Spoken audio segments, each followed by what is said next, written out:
Hello everyone, welcome back to my channel Lakshmi Techno, and this is the J20 ECM of Maruti Suzuki Shift 2010 to 11.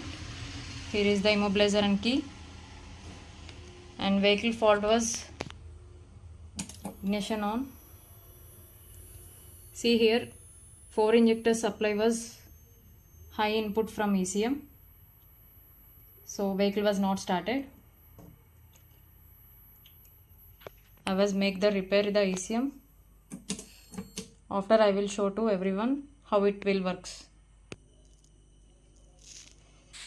After repair the ECM, let's see how it works.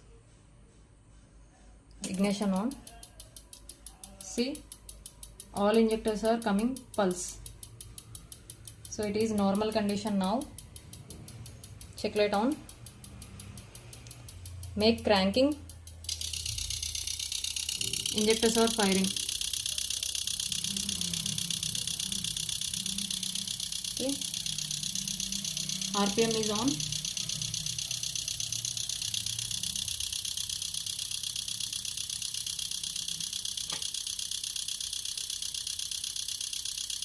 And fan was also on.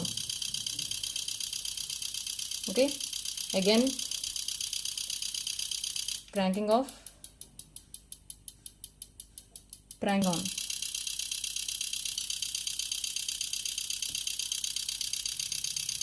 So properly ECM is working and work is done.